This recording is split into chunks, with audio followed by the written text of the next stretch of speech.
네, 이번 시간에는 개별 세션으로 LTE 어드밴스 기술 개요 및 측정 과제라는 주제로 한국에질런트 기술지원부의 김시회 대리께서 강의를 진행하도록 하겠습니다. 박수 부탁드리겠습니다.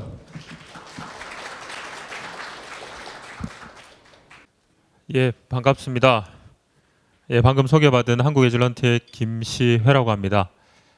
제가 맡고 있는 쪽은 무선 통신 관련해서 기술 지원을 맡고 있고요. 관련 통신 관련 무선 장비 여러 뭐 시그널 제너레이터 혹은 뭐 스펙트럼 분석기 혹은 콜박스 장비에 대한 기술 지원을 하고 있습니다. 오늘 지금 제가 발표할 주제는 아마 잘 아실 겁니다. 현재 지금 우리 셀룰러 분야에서는 가장 크게 현재 주목받고 있고 가장 큰 관심 분야로서 현재 주제로 남아있는 LTE 어드밴스드에 대한 내용을 말씀을 드리려고 합니다. 이미 기존 LTE에 대해서는 저희 에질런트뿐만 아니라 다른 여러 업체들에 의해서 많은 세미나가 이미 많이 이루어졌고요. LTE 어드밴스드 역시 많은 세미나가 현재 이루어지고 있습니다. 이번에 제가 말씀드리려고 하는 그 주제는 LTE 어드밴스드에 대한 개략적인 기술 컨셉, 기존 LTE와 어떤 부분이 달라지고 그 달라지는 부분들에 의해서 내가 개발을 하는 입장에서 혹은 측정을 하는 입장에서 어떤 부분들이 기존과 다르게 우리가 과제로 현재 안고 있는지에 대해서 말씀을 드리려고 합니다.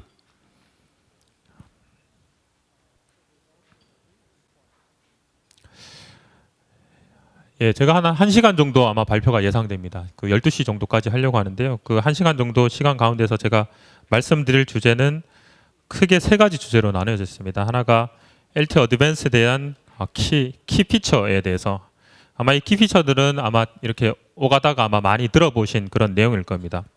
그 내용들에 대해서 실질적인 그 디자인이라든지 혹은 측정하는 입장에서 구체적으로 한번 살펴볼 예정이고요. 그리고 LTE 어드밴스드에서 기존 LTE에서는 없었던 혹은 있었지만 그 기술 스탠다드에 실질적으로 워크 아이템으로 들어가 있는 그 레벨 자체가 좀 낮았었던 그런 이머징 기술들에 대해서 역시 좀 살펴보도록 하고요. 마지막으로 실제 업무에 있어서 테스트하는 부분이 상당히 중요하기 때문에 3GPP 스탠다드를 베이스로 해서 LTE 어드밴스드가 들어간 10장, 11장 그리고 12장에 있는 내용을 베이스로 해서 어떤 테스트 아이템이 새로 추가가 됐고 혹은 기존 LTE와 어떤 아이템들에 있어서의 차이점을 보이는지 기지국과 단말기 쪽을 아이템들을 하나하나씩 보면서 말씀을 드리도록 하겠습니다. 예, 그럼 본격적으로 내용에 들어가면요.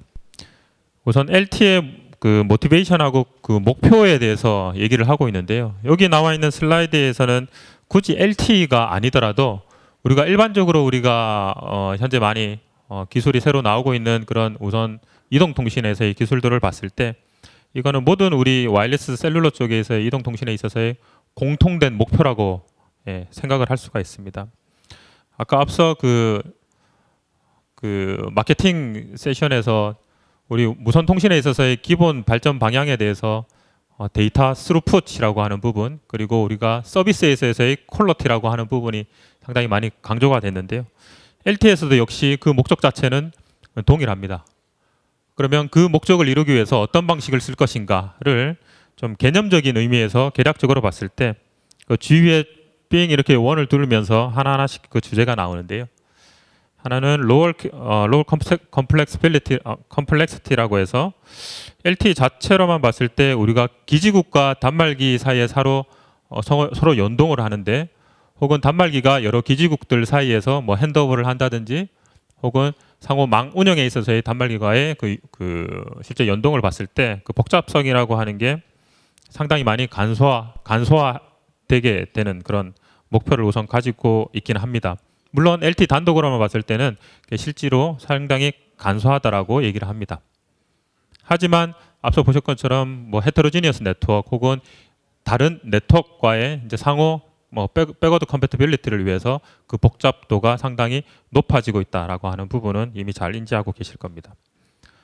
두 번째는 뭐 광고에도 많이 나오죠. 뭐 All IP 하면서 All 패킷 스위치드 뭐 서비스가 현재 LTE를 통해서 현재 이루어지고 있습니다. 물론 일부 통신사에서는 아직 기존 보이스 음성에 대한 서비스를 위해서 기존 다른 3G망을 이용을 하는 그런 경우도 있지만, 이게 보이스가 됐든 혹은 내가 실질적으로 주고받는 어떤 데이터가 됐건 간에 그 서비스를 모두 패킷 스위치 형태로 다른 패스가 아닌 동일한 패스를 가지고 실제 서비스를 하겠다라고 하는 게 우선 목표이고요.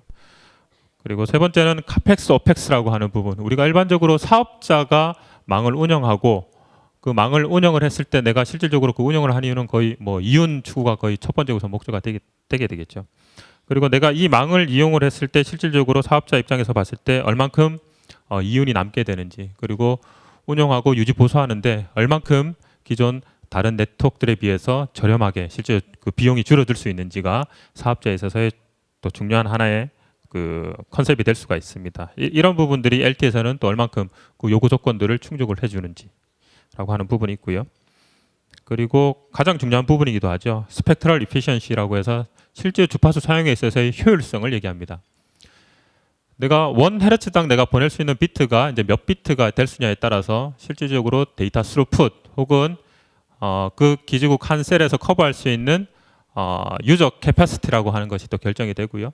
그 서비스 자체에 또 하이 스루풋이 또 얼만큼 또 올라갈 수 있는지 등등에 대한 실질적인 유저 사용자의 입장에서 봤을 때 데이터 스루풋이 결정되는 부분이기 때문에 이 효율성이 얼만큼 개선될 수 있는가라고 하는 부분이 상당히 또 중요하고요. 그리고 시스템 레이턴시라고 하는 부분은 실제 운영에 있어서의 뭐 콜 셋업 타임이라든지 혹은 슬립 아이들 타임 등등에 대한 그 지연 시간에 대한 그런 퍼포먼스, 그리고 하이어 모빌리티라고 하는 부분은 실제 우리가 그 와이어리스 무선 통신이기 때문에 무선 통신 그 엔드 유저의 현재 이동 상황 역시 뭐 다른 걸로 바꾸게 되면 여러 이제 페이딩 환경이 되게 되겠죠. 아주 고속의 그런 환경에 있어서도 데이터가 끊김없이 혹은 퀄리티가 나빠짐 없이 제대로 잘 서비스가 될 수 있는지 등등이 이 LTE에서의 혹은 LTE가 아닌 우리 일반적인 와이어리스 무선 통신에 있어서의 공통된 주요 하나의 그 이슈가 될 수가 있게 됩니다. 그래서 이런 부분들을 LTE는 어떻게 잘 그런 요구들을 나름 기술을 이용을 해서 혹은 기본 컨셉을 이용해서 혹은 이머징 기술들을 이용을 해서 잘 충족을 해 나가고 있는지 그에 대한 내용들을 오늘 슬라이드를 통해서 하나하나 말씀을 드리도록 하겠습니다. LTE 어드밴스드에 대한 그 전체 기술 그 하나하나의 기술들을 우선 보기 이전에 LTE 어드밴스드가 그 추구하는 그런 기술에 대한 그 방향은 실질적으로 우리가 IMT 어드밴스드라고 하는 그런 기술 표준 그 요구 사항을 보면 우리가 그 큰 방향을 알 수가 있습니다. 그 IMT 어드밴스드라고 하는 용어를 또 우리가 이해를 하기 위해서는 우리가 그 국제적인 가장 큰 통신에 있어서의 표준 혹은 기술 개발 단체죠. ITU라고 하는 그 산하 단체에서 여러 가지 뭐 세 개의 그룹 ITU-R 혹은 ITU 뭐 D, ITU 혹은 T라고 하는 크게 세 개의 그룹으로 나뉘게 되는데 그 그룹 중에서 ITU-R이라고 하는 그룹 중에서 뭐 워킹 파티 현재 뭐 5D라고 하는 그런 파티에서 실제로 LTE 어드밴스드에 대한 구체적인 기술 그 표준에 대한 작업이 현재 이루어지고 있습니다.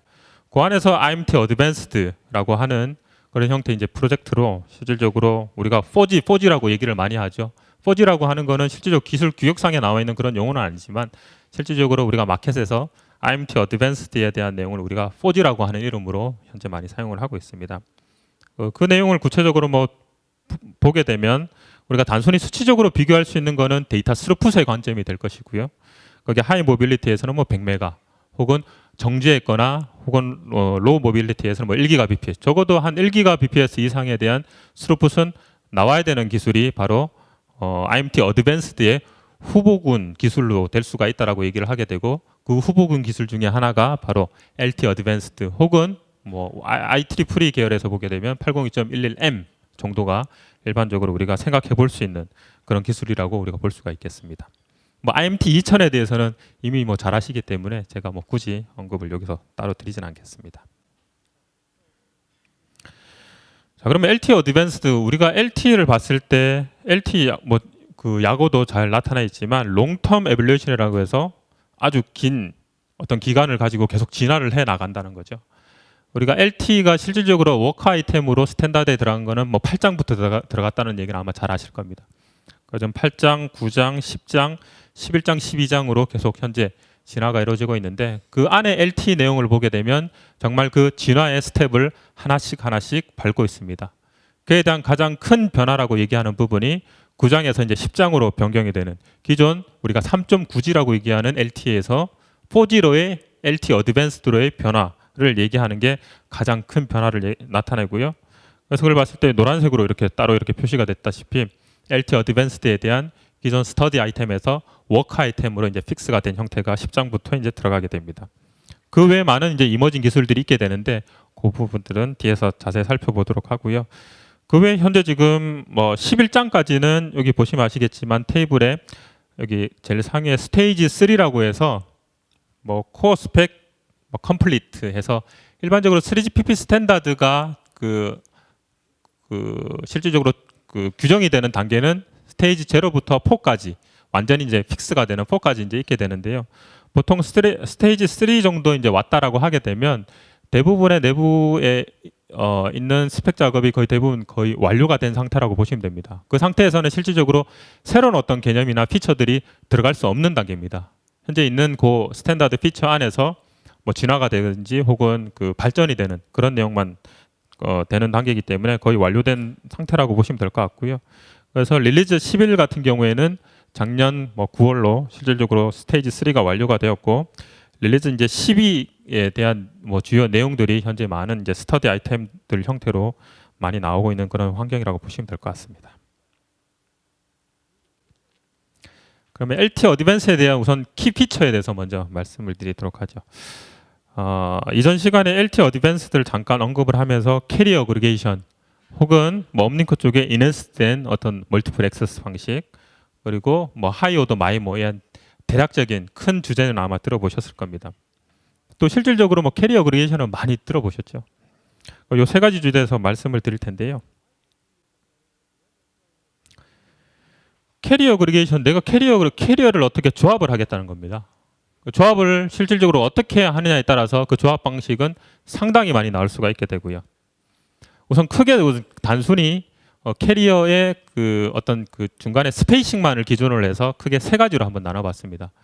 제일 첫 번째는 캐리어를 쓰는 데 있어서 우선 LT 어드밴스드 이론상으로는 5개의 캐리어가 이제 동시에 쓸 수가 있게 되고요. 그 5개의 캐리어가 실질적으로 한 밴드 내에서 연속적으로 쓰이는 경우, 이게 인트라밴드 컨티기어스라고 일반적으로 얘기를 하고, 그 동일한 밴드 내라고 하더라도 실질적으로 연속하지 않고 이제 띄어서 쓰는 경우, 그런 경우는 이제 인트라밴드 넌 컨티기어스.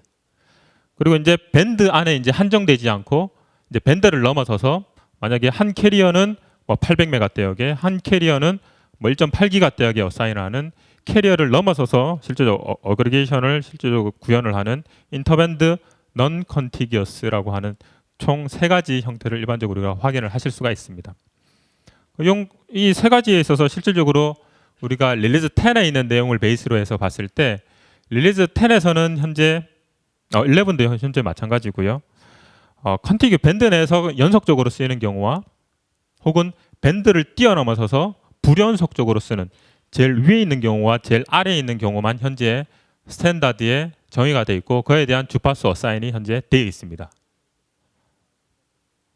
근데 그 우리 3GPP 스탠다드 보면 보통 3개월 단위로 이렇게 리비전이 보통 되죠. 업데이트가 이제 되게 되는데 최근에 이제 업데이트 된 게 이제 지난 3월에 이제 된 건데 지난 3월에 이제 내용을 보게 되면 가운데 있는 밴드 A에 대해서 그러니까 동일한 밴드 내에서 그 인트라 밴드 내에서 넌 컨티기어스 하는 것도 내용상으로는 우선 들어가 있습니다. 그게 리비전 그 10일에 릴리즈 11장에 보면 우선 들어가 있습니다. 들어가 있는데 실제 구체적인 밴드 어사인은 아직 안 돼 있습니다. 그렇기 때문에 릴리즈 이제 10일에 보면 요 가운데 있는 10장에서는 어사인이 안 돼 있는 인트라밴드 넌 컨티기어스에 대한 주파수 어사인도 11장에는 들어갈 예정이라고 보시면 될 것 같습니다. 자, 그러면 이제 캐리어 그레이션 릴리즈 10 베이스로 캐리어 그레이션 이제 멀티로 이제 쓰인다라고 하는데 그 멀티로 쓰이는 각 캐리어의 타입은 기존 8장, 9장에 나와 있는 LTE와 어떤 차이점을 보이는가라고 하는 부분입니다. 우선은 뭐 제일 처음에 나왔다시피 백워드 컴패티빌리티라고 해서 뭐 차이점이 없다. 우선 피지컬 구조에 있어서는 차이점이 없다라고 우선 나와 있고요. 역시 마찬가지 그 뒤에 뭐 구체적으로 나오겠지만 이제 멀티 캐리어를 쓸 때 실질적으로 추가되는 캐리어에 있어서의 사용 용도는 다른 어떤 콜 프로세싱이라고 하기는 보다는 데이터에서의 데이터 좀 더 많은 리소스를 어사인하기 위한 순수 데이터 채널로 어사인이 되는 것이 보통입니다. 그런 용도로 쓸 예정이고요. 두 번째 내용을 보게 되면 아까 이론적으로 LTE 어드밴스드에서는 5개까지 이제 그 멀티 캐리어를 쓸 수 있다라고 말씀을 드렸지만 현재 뭐 10장, 11장 혹은 뭐 12장은 아직 뭐 거의 안 나왔고요. 11장까지 본다라고 하더라도 실질적으로 어사인이 되어 있는 거는 2개의 캐리어만 현재 어사인이 되어 있습니다. 그래서 투 컴포넌트 각각 이름 이제 컴포넌트 캐리어라고 하는 이름으로 불려서 투 CCS라고 이렇게 얘기를 하고 있고요. LTE에서도 뭐 FDD와 이제 TDD 방식이 이제 두 가지가 나뉘게 되는데 어드밴스드 역시 마찬가지. FDD와 TDD 개념을 봤을 때 아까 말씀드렸던 이전 페이지에서 말씀드렸던 캐리어 어그리게이션 방식이 약간 좀 차이점을 보이고 있습니다. FDD 같은 경우에는 아까 인트라밴드 컨티기어스 혹은 인터밴드 넌 컨티기어스가 쓰인다라고 제가 말씀을 드렸고 그거는 FDD의 다운링크 쪽으로 이제 쓰이고 있지만 실질적으로 인터밴드 즉 밴드를 따로따로 해서 각각 캐리어를 어사인하는 경우 자체에 대해서는 아직 TDD에 있어서는 아직 그 기술적인 내용이 들어가 있지 않습니다. 그 TDD 같은 경우에는 멀티 캐리어를 쓸 때 무조건 연속적으로만 쓴다는 겁니다. 거기 이제 다운링크 쪽의 내용이었고요. 업링크 쪽에 대한 내용은 단말기가 이제 쏘는 입장에서죠. 단말기가 쏘는 입장에서 캐리어 어그리게이션이 이제 적용이 될 때 실질적으로 앞서 말씀드린 것처럼 뭐 연속적으로 쓰거나 혹은 불연속적으로 쓸 수 있는데 현재 스탠다드의 내용을 베이스로 봤을 때는 연속적으로 즉 밴드 내에서 연속적으로 쓰이는 경우만 현재 기술 규현이 적용이 되어 있습니다. 그거는 TDD건 혹은 FDD건 둘 다 동일하고요. 현재 상황은 그렇다고 보시면 될 것 같습니다. 그러면 단순히 이제 캐리어 간 사이에 이제 떨어뜨리는 정도로만 보지 말고 이제 캐리어를 멀티로 쓸 때 각각 캐리어에 대한 밴드위드스 조합은 어떻게까지 현재 가능하도록 만들어 놨느냐라고 하는 주제로 이 슬라이드가 나와 있다고 보시면 됩니다. 기존 LTE 8.9장을 보시면 다운링크에서 만약 10메가 썼으면 업링크 당연히 10메가를 써야 되는 거죠. 채널 밴드위드스. 총 1.4메가부터 20메가까지 총 6개 가운데서 내가 특정 다운링크에서 쓰는 그 채널 밴드위드스로 하나 선택적으로 이제 쓰게 되는데 현재 릴리즈 그 10을 보시게 되면 10에서도 마찬가지, 11에서도 마찬가지입니다. 만약에 다운링크 쪽으로 만약에 10메가 구성이 이제 보시는 것처럼 10메가 구성이 되어 있다라고 하게 되면 업링크 쪽으로도 당연히 10메가를 써야 되고요. 예를 들어서 하나는 10메가고 하나가 5메가가 어사인이 되어 있다라고 하게 되면 업링크 쪽으로 10메가에 서로 매칭이 되는 업링크 컨트롤 업링크 쪽 그 채널 밴드에서는 10메가가 돼야 되고 5메가 쪽 그 채널 밴드에서의 매칭이 되는 업링크 쪽에서는 5메가에 매칭이 돼야 됩니다. 즉 다운링크 채널 밴드위드스의 동일한 형태로 업링크에서도 채널 어사인이 되어야 됩니다. 그 부분을 여기서 나타내는 거고요. 그 이제 개수 자체로 봤을 때는 다운링크 쪽으로는 2개가 쓰인다라고 하더라도 업링크 쪽으로는 하나만 쓸 수도 있고 혹은 2개가 연속적으로 쓸 수도 있습니다. 그게 릴리즈 10의 이제 내용이고요. 이걸 좀 더 이제 확장을 해서 만약에 다운링크 쪽 채널과 업링크 쪽 채널 밴드위드스를 서로 달리해서 쓸 수 있느냐라고 하는 내용은 아직 들어가 있지 않습니다. 릴리즈 11 베이스에도 현재 안 들어가 있습니다. 이게 조합된 경우도 현재 밴드위드스 자체가 달라지는 그런 타입은 안 들어가 있다고 보시면 될 것 같습니다.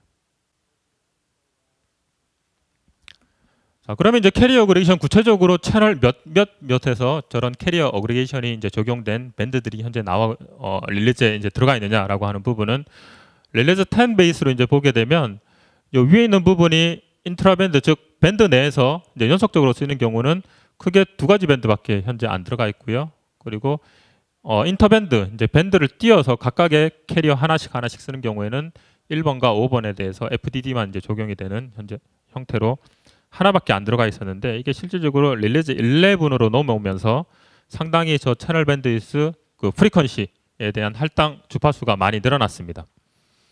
11에 보시면 그 인트라밴드 이제 밴드 안에서 연속적으로 쓰는 경우죠. 그런 경우에는 총 FDD 같은 경우 2가지 케이스, TDD 같은 경우 3가지 케이스로 상당히 많이 늘어난 케이스는 아니죠. 어느 정도 이제 늘어나게 됐고, 이게 이제 인터밴드입니다. 인터밴드 이건 내용이 많아서 제가 밴드 넘버만 이렇게 따갖고 왔는데요. 인터밴드 캐리어 어그리게이션 같은 경우에는 릴리즈 11에 보시면 거의 20가지 이상 케이스로 상당히 많이 늘어났습니다. 저 내용은 거의 대부분의 이제 사업자에서 실질적으로 캐리어 어그리게이션 서비스를 하기 위해서 두 개의 캐리어를 연속적으로 쓰는 그런 형태보다는 현재 그 사업자가 가지고 있는 다양한 밴드에 있는 리소스를 조합을 해서 쓰겠다라고 하는 인터밴드 캐리어 어그리게이션을 더 선호하는 형태로 실질적으로 나와 있다고 보시면 됩니다. 그래서 스탠다드 3PP 스탠다드의 저런 채널 프리퀀시 주파수가 올라가는 부분은 대부분의 사업자의 요청에 의해서 실질적으로 올라가는 그런 형태이기 때문에 보시면 아시겠지만 뭐 쭉쭉 가서 이런 형태로 많은 케이스가 현재 다른 타입보다는 인터밴드 캐리어 어그리게이션을 가지고 준비를 하고 있다라고 보시면 됩니다. 실제적으로 우리나라만 보더라도 한 밴드 내에서 각 사업자가 확보하고 있는 주파수 밴드가 그렇게 상당히 넓진 않죠. 그렇기 때문에 그 상황에서 그 밴드 내에서 두 개의 캐리어를 연속적으로 쓰기에는 실질적으로 리소스 상으로 녹록치 않은 그런 부분이 뭐 우리나라뿐만 아니라 다른 나라에도 다 있다라고 보시면 될 것 같습니다. 구체적으로 뭐 월드와이드하게 LTE 어드밴스드에 대해서 서비스를 하겠다라고 어나운스를 했거나 혹은 준비를 하기 위해서 실제 CP 스탠다드에 제시한 그런 밴드들이 실제 반영된 케이스들을 여기 나타낸 거라고 보시면 될 것 같습니다. 쭉 있는데 우리나라 케이스만 보게 되면 뭐 SK텔레콤이 솔직히 뭐 우리 뭐 마케팅적인 건지는 모르겠지만 아무튼 상당히 빨리 실제 LTE 어드밴스드 캐리어 어그리게이션 적용을 하겠다고 어나운스를 했습니다. 물론 그에 발맞추어서 LG U+ 혹은 KT도 역시 따라가고 있고요. SKT 같은 경우에 현재 준비하고 있는 게 1.8기가 대역하고 800메가 대역을 가지고 준비를 하고 있고요. LG U+ 같은 경우에는 보시면 밴드 뭐 1하고 5, KT 같은 경우는 밴드 3하고 밴드 8을 가지고 현재 서비스를 하겠다라고 이미 공언을 한 상태라고 보시면 될 것 같습니다. 자, 그러면 이제 캐리어 어그리게이션에 대한 각각의 캐리어에 대해서 구체적인 그 구성을 한번 살펴보도록 하겠습니다. 지금부터 제가 말씀드릴 부분은 여기 5개가 나와 있는데 2개를 가지고 현재 스탠다드에서는 거의 대부분 2개를 가지고 얘기를 하고 있기 때문에 저도 2개를 가지고 말씀을 드려보도록 하겠습니다. 우선 캐리어가 만약에 2개가 있다라고 하게 되면 물론 업다운 링크로 이제 조합으로 쌍으로 있게 되겠죠. FDD만 이제 보게 되면 그 2개의 캐리어에서 하나는 이제 프라이머리로 쓰이고 하나는 이제 세컨더리로 이제 쓰인다라고 하는 부분입니다.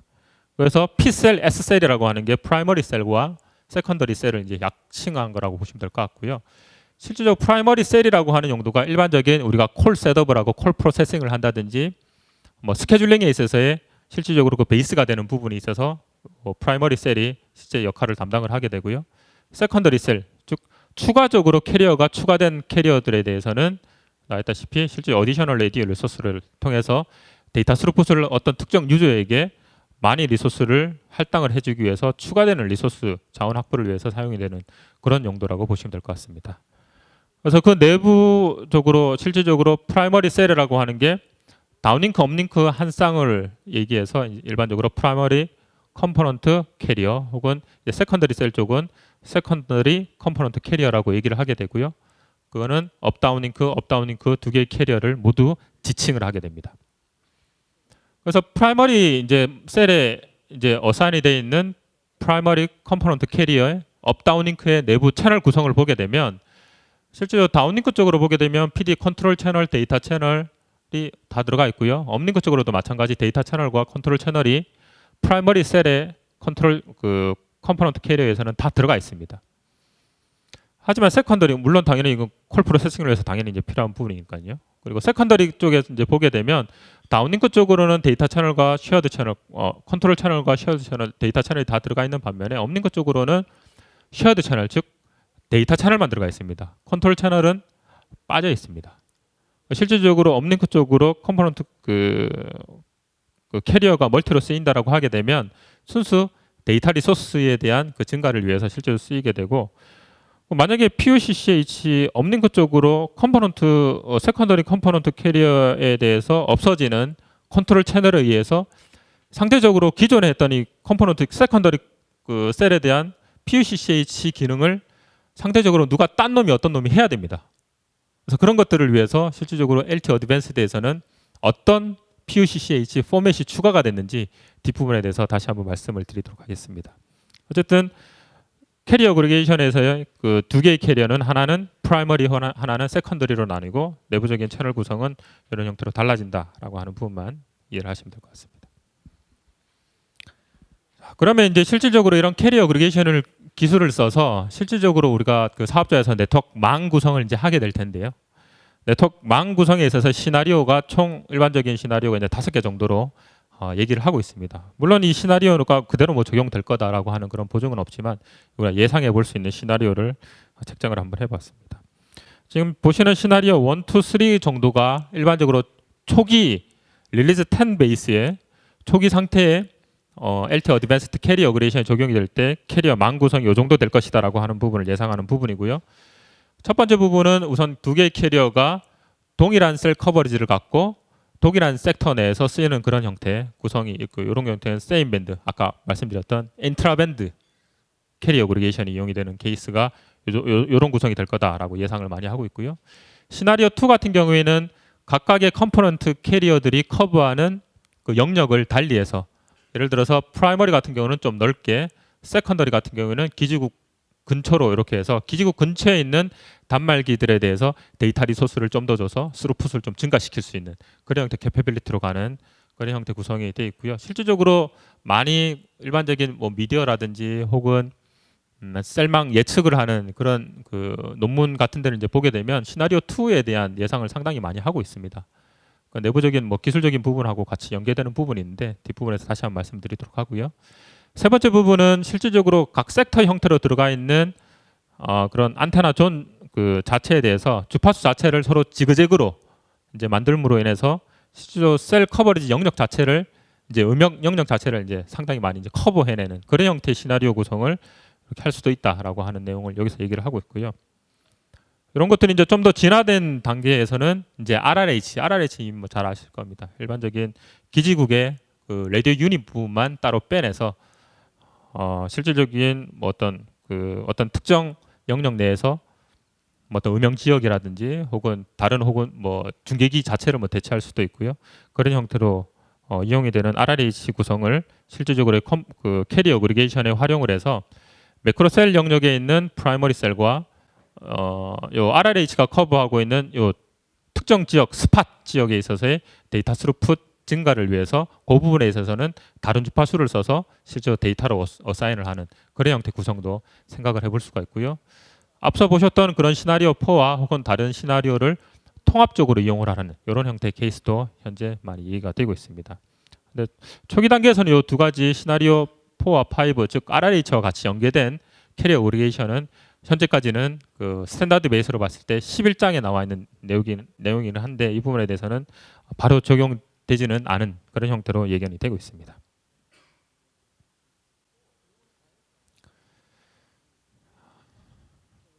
캐리어 어그리게이션에서 내부적으로 실질적으로 그러면 캐리어 어그리게이션이 한 유저에게 한 개의 캐리어만 아닌 이제 멀티 캐리어를 써서 데이터 리소스를 매핑을 시키겠다라고 하는 의도가 되게 되는데요. 그 매핑을 시키는 그 스케줄링 정보에 있어서 우리가 실질적으로 스케줄링을 하는 방식이 크게 내부 LTE 어드밴스드에서는 두 가지로 나뉘게 됩니다. 하나는 샘 캐리어 스케줄링이라고 하는 부분은 기존 LTE와 동일합니다. 내 캐리어에 있는 리소스는 내 컨트롤 정보를 가지고 그 스케줄링을 하겠다라고 하는 의미가 되게 되고요. 밑에 있는 크로스 캐리어 스케줄링이라고 하는 부분은 캐리어가 두 개가 있으면 그 중에 프라이머리 캐리어라고 하는 아까 프라이머리 셀에 있는 프라이머리 컴포넌트 캐리어라고 하는 그 캐리어를 이용을 해서 실제 내 캐리어에 대한 스케줄링뿐만 아니라 세컨더리 컴포넌트 캐리어의 스케줄링까지도 같이 담당을 하겠다라고 하는 부분이 크로스 캐리어 스케줄링이라고 하는 의미라고 보시면 됩니다.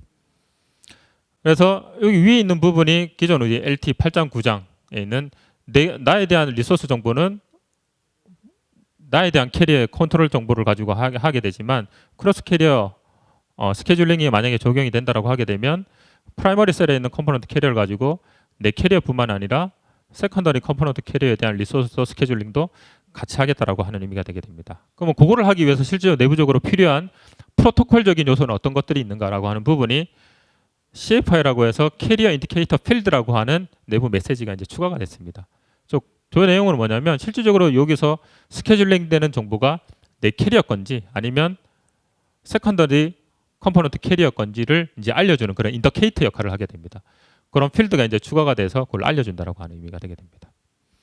이런 내용이 이제 있게 되는데요. 그러면 세임 캐리어 스케줄링을 이용을 할 수도 있고 크로스 캐리어 스케줄링을 이용을 할 수 있는데 왜 크로스 캐리어 스케줄링을 굳이 LTE 어드밴스드에서는 이용을 해야 되고 이런 개념이 왜 나왔는가라고 하는 부분이 또 중요한 개념적인 요소가 될 수도 있습니다.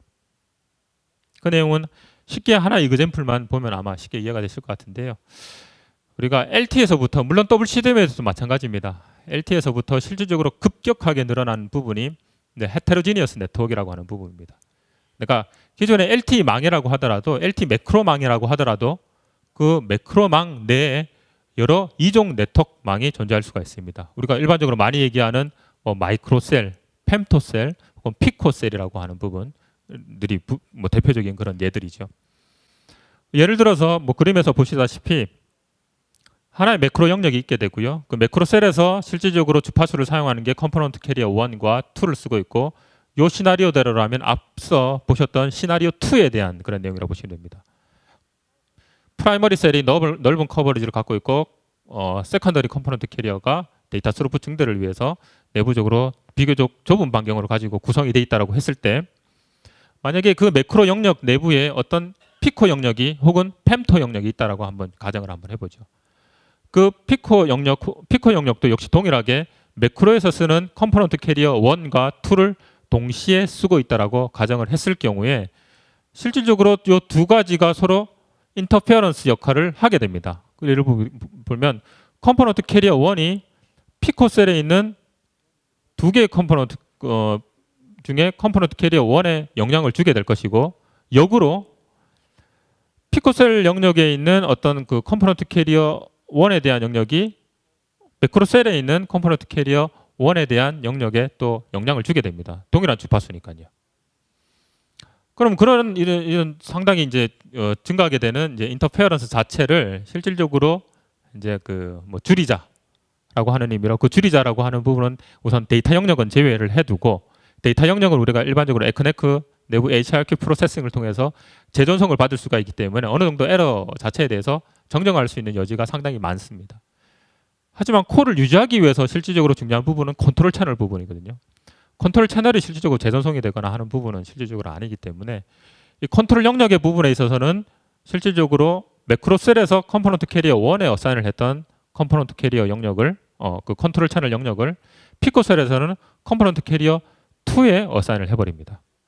그래서 실질적으로 영역 커버리지 부분에 있어서 컴포넌트 캐리어 1, 2의 커버리지 부분에 있어서는 겹쳐지게 되지만 각각의 프라이머리로 역할을 하게 되는 컴포넌트 캐리어의 컨트롤 채널들은 서로 주파수적으로 겹쳐지지가 않게 되는 그런 형태의 구현이 이루어지게 되는 거죠.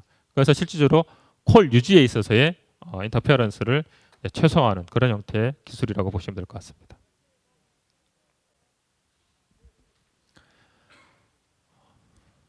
일반적으로 이 캐리어 어그리게이션이라는 이제 멀티 캐리어를 쓴다라고 하는 입장에서 봤을 때 우리가 기지국 중계기 입장에서 봤을 때는 멀티 캐리어 영역이 전혀 생소한 파트가 아닙니다. 이미 기존에서도 단순히 RF적인 측면만 봤을 때는 한 기지국이 같은 셀 내에서 여러 섹터가 있게 되면 그 섹터별로 캐리어를 달리한다든지 여러 개의 캐리어를 써서 실질적으로 리소스를 어사인하는 그런 형태의 기술들이 기지국 중계기에서는 있어 왔기 때문에 근데 단말기 영역에서 봤을 때 단말기 영역에서의 캐리어 어그리게이션은 정말 새로운 아이템이라고 일반적으로 이해가 됩니다. 물론 1X EVDO 리비전 B 같은 경우에 멀티 캐리어를 써서 데이터 스루풋을 증가시키긴 했지만 실질적으로 이제 범용적으로 아주 곽강을 받는 이런 셀룰러 쪽 입장에서 봤을 때 LTE 어드밴스드가 가지는 그 단말기에서의 그 캐리어 어그리게이션이라고 하는 부분은 약간은 생소한 그런 부분이 영역이 될 수도 있습니다. 그걸 봤을 때 일반적인 단말기에 있어서의 디자인 부분에 있어서의 챌린지라고 하는 부분을 시나리오를 크게 세 가지로 이렇게 나타내 봤는데요. 단말기 쪽에서 멀티 캐리어를 쏜다 혹은 받는다 그 뒷부분에 다시 말씀드리겠지만 우선 쏜다라고 하는 입장에서 봤을 때 만약에 20메가짜리 두 개를 쓰면 총 40메가의 베이스밴드 제너레이터가 필요하게 됩니다. 그것도 이제 컨티규어스로 봤을 때 그런 경우에 실제로 봤을 때 하나의 베이스밴드 제너레이터가 베이스밴드 단위 이제 와이드 베이스밴드 단위 돼야 되겠죠. 그게 하나로 이제 만들어 넣어서 컨버터를 통해서 발생을 할 수도 있겠지만 시나리오 B와 C처럼 이제 넓은 밴드위스에 대한 베이스밴드를 쓰게 되면 그만큼 또 비용, 칩셋 비용이라든지 여러 가지 이제 비용적인 부분에 있어서 또 문제가 될 수가 있기 때문에 내부적으로 봤을 때 그런 트랜시버라고 하는 부분을 따로따로 두 패스로 가져가는 그런 형태의 구성을 실제로 많이 생각을 하고 있습니다. 실질적으로도 만약에 그 인트라밴드 같은 경우에는 하나의 베이스밴드 제너레이터를 쓰는 것도 큰 무리가 없겠지만 인트라밴드가 아닌 인터밴드가 야기가 됐을 때 만약에 가정을 해보면 물론 릴리즈 10과 11에서는 단말기 쪽에서 인터밴드로 쏘는 거는 아직 고려가 안 되고 있습니다.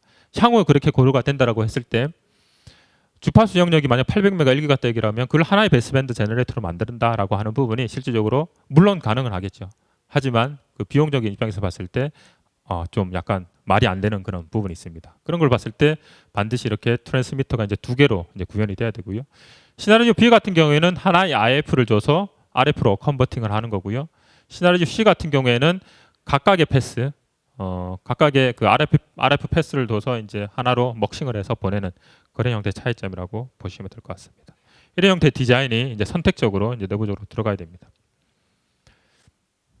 단말기 리시버 입장에서 한번 보게 되죠. 단말기 리시버 입장에서 봤을 때는 제가 봤을 때는 옵션 B라고 하는 시나리오가 아마 거의 대부분 적용될 거라고 생각을 하고 있습니다. 왜냐하면 단말기 리시버 입장에서 봤을 때 각 사업자들이 현재 예상하고 있는 게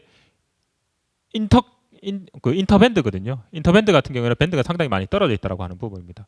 그런 경우 그거를 한 번에 내가 하나의 베이스밴드 단을 가지고 복조를 하기에는 역시 무리가 되기 때문에 B같이 이제 멀티플로 베이스밴드 전에 멀티패스를 만들어서 각각의 캐리어를 이제 받아서 수신하는 각각의 패스 그러니까 두 개의 패스를 만드는 그런 형태의 시나리오가 가장 유력한 아키텍처로 예상이 되고 있습니다. 그러면 이런 인트라밴드 CA를 적용을 했을 때 일반적인 우리 뭐 단말기 입장에서 봤을 때 디자인 부분에 있어서 챌린지라고 하는 부분이 어떤 부분이 있는가라고 하는 부분인데요. 앞서 보셨지만 여러 가지 이제 시나리오가 나왔는데 RF 프론트엔드 실질적으로 구성 컨피규레이션에 있어서 어떤 CA 방식을 쓰냐에 따라서 다양할 수가 있기 때문에 그걸 하나는 이제 선택적으로 가져갔을 때 그 리스크를 이제 부담을 해야 된다라고 하는 부분이 있고요. 그리고 실질적으로 릴리즈 10 베이스로 봤을 때 기존에 이제 PA가 가지는 그 선형적인 퍼포먼스라고 하는 부분이 좀 더 대역이 넓어짐으로 인해서 그리고 이제 업링크 쪽 다시 말씀을 드리겠지만 업링크 쪽으로 인핸스된 어떤 채널 어사인 방식이라든지 등등의 내용 때문에 그 PA의 리니어리티라고 하는 부분이 있어서 좀 더 성능이 개선된다고 하는 부분이 있고요. 세 번째는 단말기 맥시멈 파워 쪽 부분입니다. 단말기 맥시멈 파워는 기존 LT 보면 우리가 일반적으로 23dBm이죠. 23dBm 맥시멈 파워가 되게 되는데 이게 캐리어를 두 개를 쓴다라고 하더라도 이게 맥시멈 파워가 바뀌는 게 아니거든요. 두 개를 썼을 때도 합한 파워가 23dBm이 돼야 됩니다. 그러면 뭐 이론적으로만 봤을 때는 3dB, 3dB씩 이제 떨어지면 되겠죠.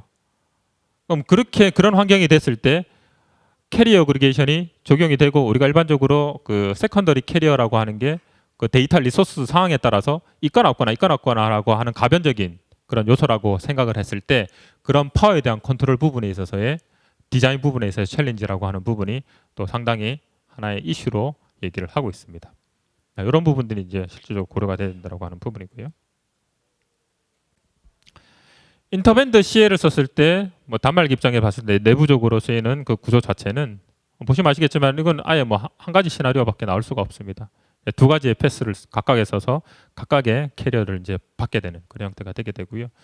디자인 챌린지 부분은 이제 멀리 떨어져 있는 두 개의 캐리어, 마치 우리가 투턴처럼 이제 보이는 그런 형태의 캐리어들을 쏘거나 혹은 받거나 하는 그런 상황이 돼야 되기 때문에 그런 환경에서 우리가 봐야 되는 요소는 인터 모듈레이션, 그래서 크로스 모듈레이션, 디스톨션이라고 하는 퍼포먼스가 또한 중요하게 고려가 돼야 된다라고 하는 부분을 여기서 얘기를 하고 있습니다.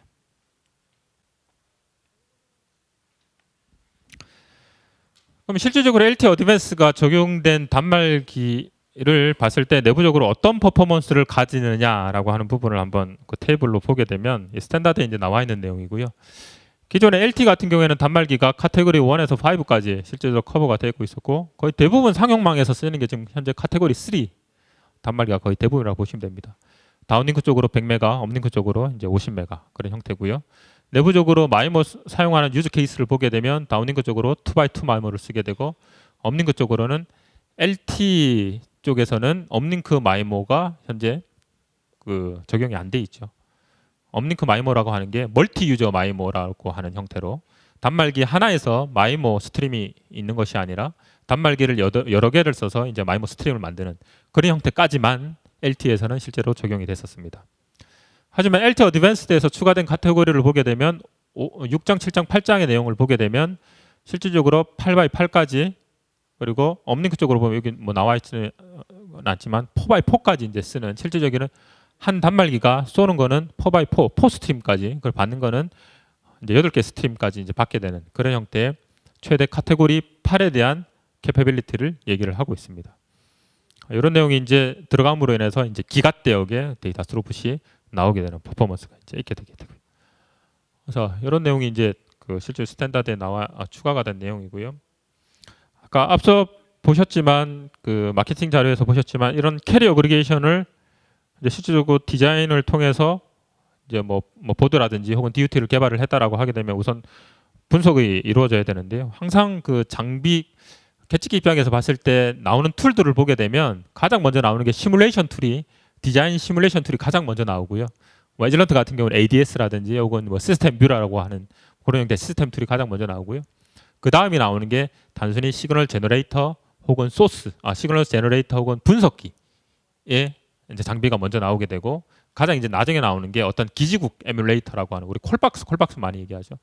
아마 단말기 하시는 분들은 뭐 에즐런트 장비 같은 8960 많이 또 들어보셨을 거고 뭐 저기 뭐 경쟁사 같은 경우는 뭐 CMW 뭐 이런 거 얘기 많이 들어보셨을 거고 아마 잘 아실 거면서 제가 말씀 안 드려도 그런 콜박스가 나오는 게 가장 이제 뒷단 형태로 나온다고 보시면 됩니다.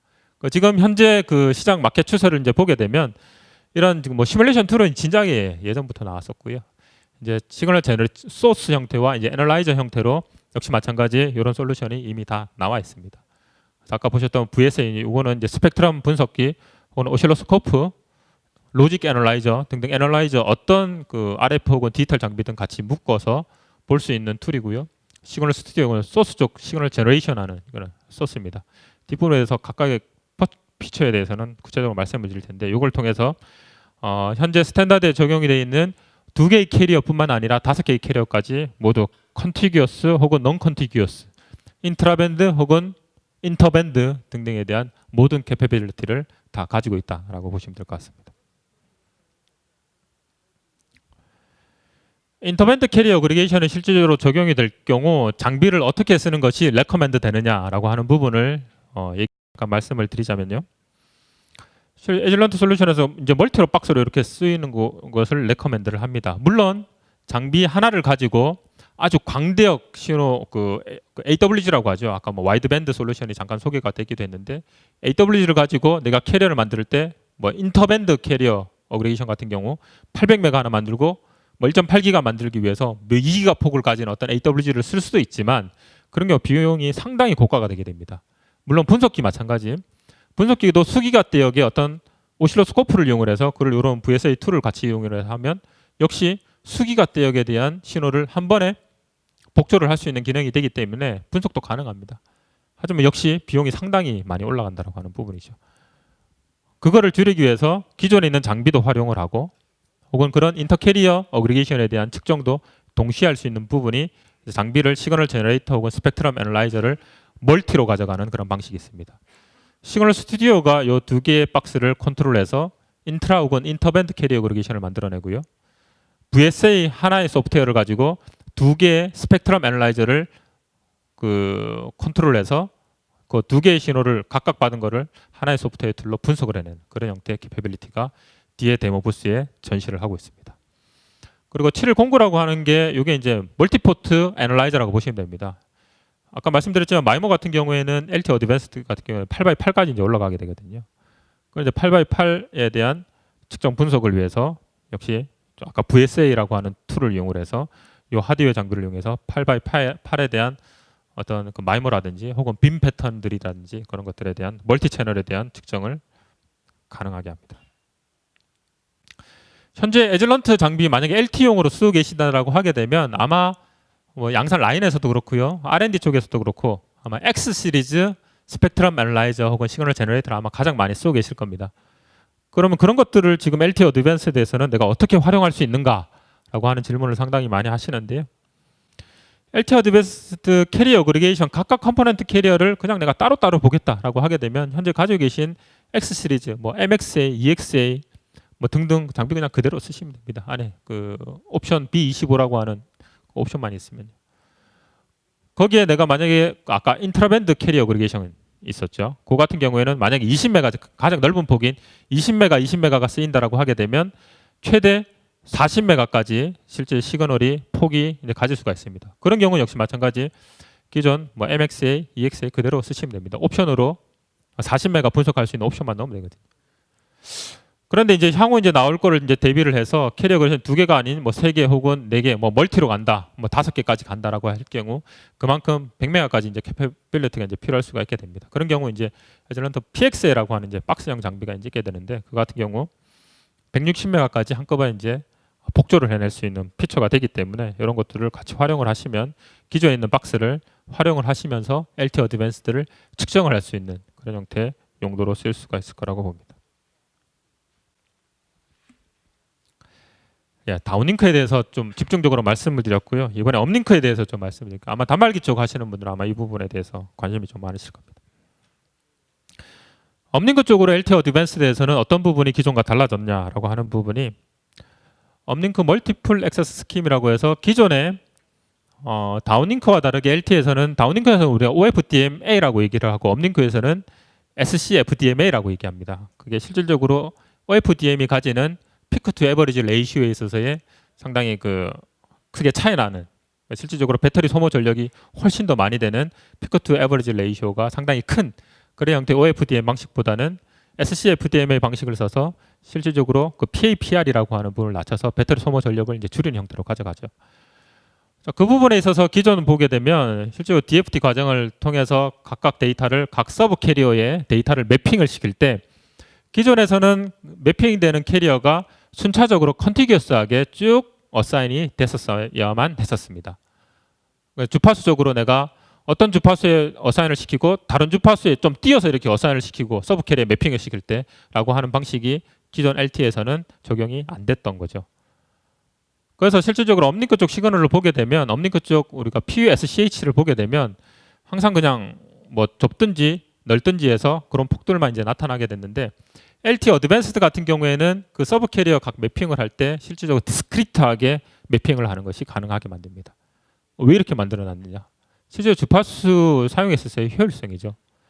중간에 우리가 단말기와 기지국 사이에 중간에 어떤 페이딩 환경이 있고 어떤 그 패스에 대한 채널에 대한 그 환경인지는 실질적으로 예상을 하지 못합니다. 그걸 실질적으로 일괄적으로만 서브 캐리어를 어사인할 수 있는 환경과 내가 디스크리트하게 어사인할 수 있는 환경을 봤을 때 주파수에 있어서의 실질적인 효율성에 있어서 봤을 때는 훨씬 더 효율적으로 가져갈 수 있다라고 하는 부분을 여기서 얘기를 합니다. 거기에 추가적으로 기존 LTE에서는 컨트롤 채널과 데이터 채널이 동시간 내에 존재할 수 없었습니다. 하지만 LTE 어드밴스에 대해서는 아까 말씀드린 PUCCH와 PUSCH라고 하는 데이터 채널 컨트롤 채널이 시간적으로 동시에 존재할 수가 있게 됩니다. 그래서 그걸 이제 그림 도식 형태로 보게 되면 이런 케이스가 되겠죠. 기존에 쉐어드 채널, 이거 쉐어드 채널 데이터 채널이고요. 컨트롤 채널인데 시간적으로 봤을 때 이게 단독으로 있던가 혹은 쉐어드 채널 안에서도 연속적으로 서브 캐리어가 매핑이 되던가 했던 반면에 LTE 어드밴스드에서는 동시에 이렇게 존재할 수도 있게 되고요.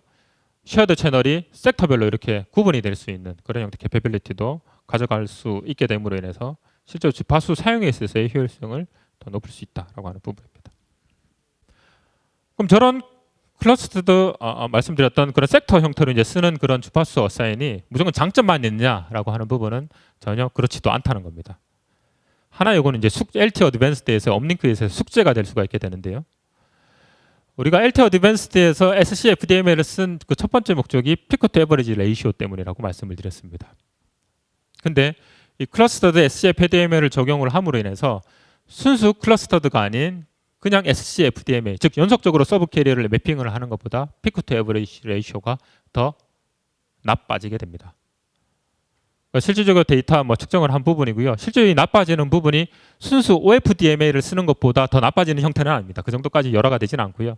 그 하나만 그 SCFDMA와 클러스터드 형태를 이제 비교를 해봤을 때 나빠지기 때문에 저 부분에서의 피크 또 에버리지, 즉 피크와 에버리지 파워가 많이 나빠지는 거예요. 그러면 실제로 단말기 배터리 소모 전력이 LTE보다 LTE 어드밴스드가 더 빨라진다라고 하는 얘기가 되게 됩니다. 그럼 그거를 줄이기 위해서 새로운 기술이 나와야 되겠죠. 혹시 그 기술을 앞서 마케팅 시간에 잠깐 나왔는데 기억하시는 분 계십니까? 아시면 제가 선물 드리겠습니다.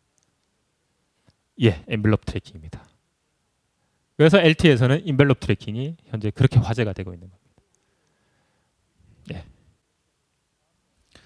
두 번째는 이제 실질적으로 숙제 자체 하나가 이제 실질적으로 아까 그 클러스터 형태로 어사인이 될 수가 있게 됨에 따라서 기존 요거는 LTE 쪽 단말기 쪽 테스트할 때 인밴드 에미션이라고 아마 테스트하셨을 겁니다. 그 실질적으로 1RB 어사인을 해서 뭐 이미지 성분하고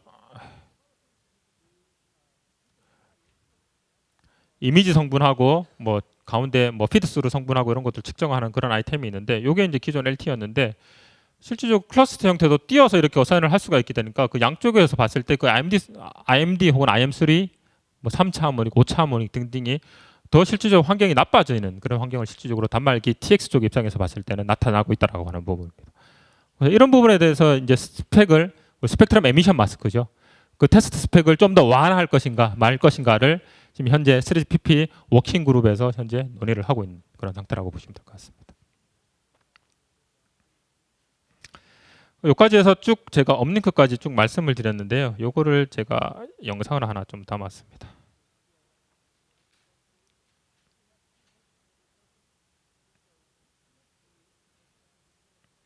에즐런트 시그널 스튜디오를 가지고 그 업링크 쪽 각각 컴포넌트 캐리어 두 개를 만드는 형태고요. 실제 업링크 신호고 이거 컨트롤 채널, 데이터 채널인데 클러스터드 형태로 실제로 만든 겁니다. 이것도 마찬가지. 이거는 세컨더리 컴포넌트 채널에 컨트롤 채널 없이 만든 거고요. 그 실질적으로 데이터 리소스를 어사인하는 그런 창이 내부적으로 아까 있었고요. 이 신호를 가지고 실제로 VSA를 가지고 이제 분석한 그런 화면입니다. 분석적은 이제 VSA를 이용을 했고요. 내부적으로 여러 개의 컴포넌트, 두 개의 컴포넌트 캐리어가 각각 동시에 분석이 되는 그런 형태의 화면을 준비를 한번 해봤습니다. 이거에 대한 데모는 뒤에 부스에서 충분히 다시 한번 확인을 하실 수가 있을 겁니다.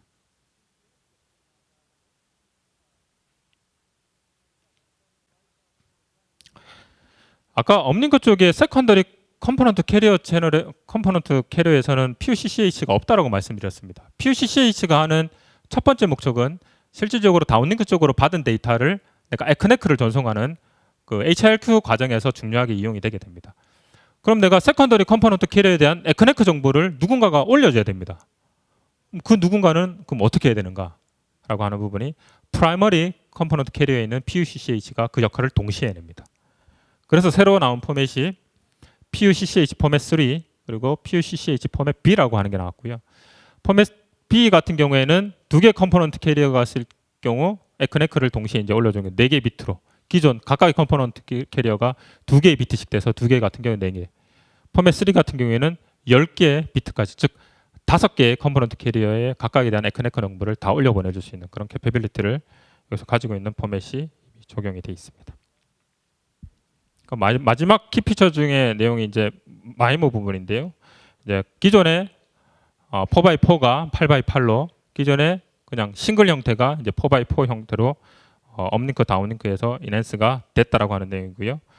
그 자체 측정의 입장에서 봤을 때 실질적으로 보게 되면 마이모 부분에 있어서 단순히 뭐 2x2까지 간다 혹은 4x4까지 간다 8x8까지 간다라고 하는 8x8은 제가 아까 7109 모듈라 형태 장비는 보여주셨고요.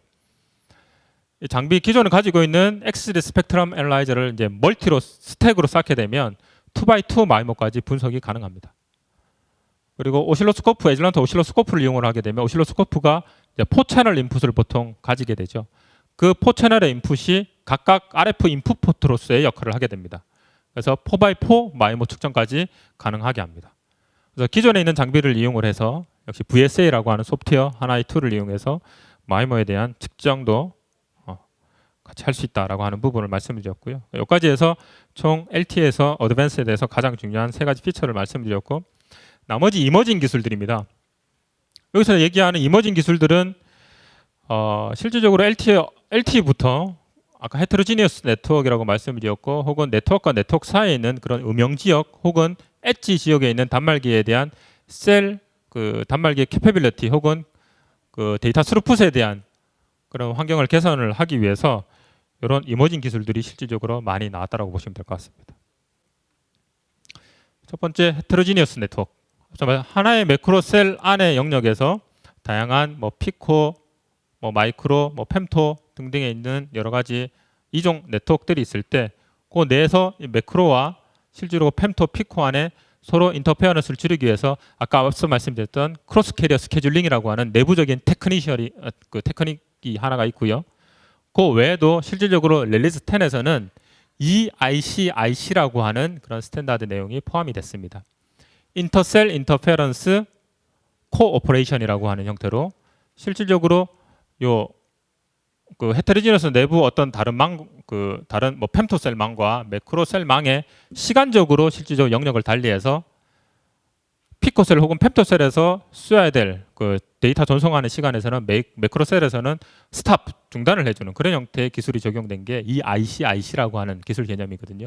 그런 형태 개념이 적용이 돼서 헤테로지니어스 네트워크에 있어서의 서로 인터페어런스를 줄이는 그런 기능들이 실질적으로 들어가 있고요. 릴레잉이라고 합니다. 중계기 쪽입니다. 아마 오늘 그 중계기 쪽 업체에서 또 많이 오신 걸로 알고 있는데 중계기 쪽을 보게 되면 기존 우리 중계기를 보면 레이어 1 중계기가 일반적이었습니다. 우리 기지국에서 온 신호를 중계기가 받아서 그 실질적으로 RF적인 이제 부스팅이라고 하죠. 이제 파워를 앰핑을 통해서 이제 그 파워만 이제 높여줘서 다시 단말기한테 보내는 그런 형태 기능이 이제 있었는데 이 기능 자체로만 봤을 때는 그 앰핑 되는 과정에서 시그널 앰핑뿐만 아니라 노이즈 앰핑도 같이 되기 때문에 시그널 퀄리티가 열화가 될 수밖에 없었습니다. 하지만 그런 부분을 개선하고자 레이어 2, 레이어 3에 대한 중계기를 현재 그 기지국 중계기의 스탠다드에서 고려를 하고 있고요. 실제로 레이어 3 중계기가 우리 그 스탠다드 11에 실질적으로 계속 온고잉 형태로 그 대두가 되고 있습니다. 레이어 3가 이미 LTE 어드밴스에 채택이 현재 된 상태고요. 그 구체적인 기술 구현은 현재 지금 릴리즈 11에서 현재 계속되고 있다고 보시면 될 것 같습니다. 그 내용을 내부적인 세부 내용을 보게 되면 신호를 받아서 그 신호 자체를 실질적으로 디모드 디코딩까지 해서 유저 데이터를 실질적으로 내가 보려고 하는 어떤 뭐 데이터, 뭐 트래픽 데이터를 실질적으로 뽑아냅니다. 뽑아내서 그 데이터를 가지고 다시 인코딩 모듈레이션에서 보내는 그런 형태. 거의 기지국 혹은 기지국 그 이상의 역할을 실질적으로 요구를 하는 부분이 이 레이어 3 중계기라고 하는 부분입니다. 실질적으로 이 구현에 대해서는 뭐 숙제가 될 수가 있겠지만 이 레이어 3 중계기가 실질적으로 야기가 되고 있는 이유는 단말기 입장에서 봤을 때 실질적으로 요거는 그 중계기이긴 하지만 실질적으로 단말기 입장에서 얘가 중계기인지 기지국인지 그걸 전혀 구분을 해낼 필요가 없다라고 하는 부분입니다. 얘는 마치 하나의 기지국처럼 동작을 하게 되니까요. 단말기 입장에서 봤을 때는 릴리즈 8의 단말기라고 하더라도 이런 형태의 중계기가 구현이 된다라고 하게 되면 그 단말기가 그대로 이런 형태의 릴레잉 기술을 이용을 해서 망 구성에 이용이 될 수 있다라고 하는 그 장점들로 인해서 레이어 3가 상당히 많이 이용이 될 걸로 예상을 하고 있습니다. 그 외 콤프라고 하는 내용이 콤프라고 하는 코디네이티드 멀티포인트 트랜스미션 리셉션이라고 하는 게 현재 지금 릴리즈 10의 워크 아이템으로 릴리즈가 거의 완료가 됐습니다.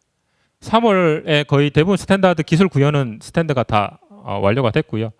6월에 마지막 테스트 스펙까지 다 완료가 될 예정입니다. 그 내용을 보게 되면 JP라고 조인트 프로세싱이라고 하는 부분과 코디네이티드 스케줄링 빔포밍이라고 하는 부분이 있는데요. 조인트 프로세싱이라고 하는 부분은 실제 셀 엣지에 있는 단말기가 셀 엣지에 있을 때 실질적으로 두 개의 기지국으로부터 데이터를 이제 받게 되는데 동일한 데이터를 받아서 단말기가 셀 엣지에 있어서의 그 서로 인터페어런스 영향을 이제 줄인다라고 하는 부분입니다.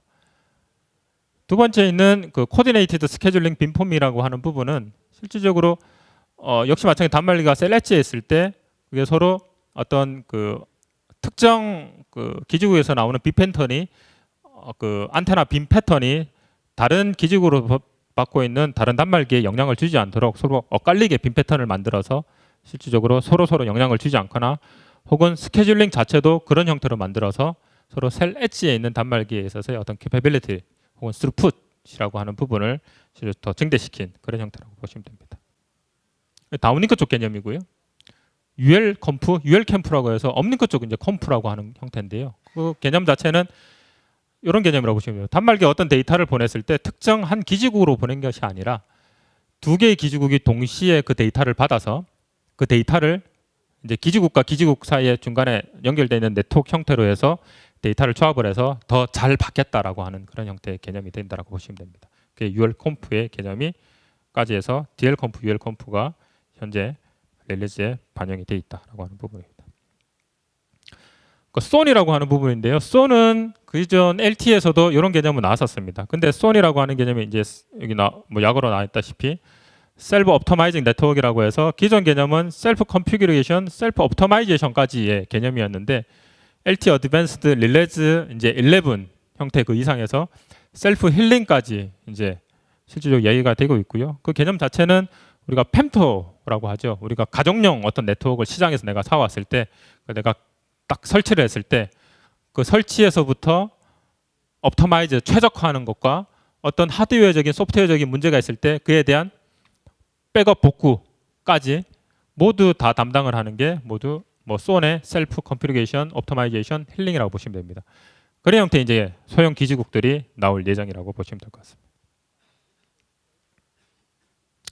마지막으로 이제 홈 이노드비에 대한 내용인데 홈 이노드비 같은 경우에는 기존에도 홈 이노드비 즉 펨토셀이죠. 펨토셀이 매크로셀 영역 내에서 매크로셀과 홈 이노드비 사이에 핸드오버 기능은 지원을 했지만 그 홈 이노드비 사이의 핸드오버는 실질적으로 지원을 스탠다드에 반영이 안 됐었거든요. 그런 부분들이 실질적으로 내부적으로 반영됐다라고 하는 부분입니다. 네, 마지막으로 이제 테스트 아이템인데요. 기지국 테스트 아이템 같은 경우에는 테스트 아이템이 바뀐 거 하나도 없습니다. 단순히 개념적으로 특정 테스트 아이템에서 캐리어 어그레이션 환경에서 테스트를 해야 된다라고 하는 내용이 들어가 있고요. 대표적인 예가 트랜스밋 온오프 혹은 occupied bandwidth 혹은 time alignment error 등등이 크게 뭐 한 3가지 정도가 들어가 있다라고 보시면 됩니다. 그래서 특정 환경에서 봤을 때 기지국 중계기에서는 크게 달라지는 부분이 없고 구체적인 스펙 내용을 여기서 갖고 온 거고요. 한번 읽어보시면 될 것 같고 단말기 쪽이면 단말기 쪽은 상당히 많이 바뀝니다. 테스트할 항목들이 상당히 많이 늘어납니다. 기존의 LT에 대한 테스트 아이템은 그대로 있고요. 그 아이템에서 캐리어 그레이션이 들어간 게 A가 다 붙어서 이런 항목들이 새로 다 추가가 됐고요. UL 쪽 마이모 이제 B라고 하는 형태로 들어가서 아이템들이 각 아이템별로 새로운 테스트 개념들이 다 들어가게 됐습니다. 테스트 케이스가 이제 상당히 많아지게 되는 겁니다. 오토메이션 툴이 상당히 중요하게 되게 되는 거죠. 그래서 이런 환경에서 역시 테스트를 해야 된다라고 하는 부분이 있습니다. 예, 이어지는 부분이고요. 그래서 저런 환경에 대한 이제 테스트를 위해서 시그널을 단순히 소싱과 분석의 입장에서 봤을 때 단말기 테스트에서의 RMC 신호를 만들어야 되는 것, 그리고 기지국 신호에서 우리가 그 ETM 신호를 만들거나 혹은 그 픽스드 레퍼런스 채널을 만들, 그리고 리피터 쪽에서 스티뮬러스 신호를 만드는 등등의 신호는 전부 다 시그널 스튜디오 내부적으로 다 만들어낼 수 있다라고 하는 부분이고요. 그런 신호들을 만들어내서 역시 분석하는 것 역시 모두 VSL을 통해서 다 할 수 있다라고 하는 부분을 다시 한번 말씀을 드립니다. 네, 전체 에즐런트 장비는 지금 시그널 제너레이터와 분석기만 통해서 말씀을 드렸는데 그 서두에 말씀드렸다시피 디자인에서부터 중간 시그널 제너레이터 분석기 혹은 콜박스에 이르기까지 현재 솔루션이 뭐 그 시스템 컨퍼먼스 테스트까지 다 나와 있는 상태입니다. 관련해서 이 외에 어떤 컨퍼먼스 장비 등등이 필요하다라고 하시면 따로 문의를 주시면 될 것 같습니다. 여기까지 해서 제가 뭐 쭉 1시간 동안 쭉 말씀드린 내용은 다 말씀을 드렸는데요. 혹시나 따로 뭐 질문 있으시면 제가 뒤에 부스에 있으니까요. 거기서 따로 개인적으로 질문을 해주시면 감사하겠습니다. 1시간 동안 장시간 고생 많으셨습니다.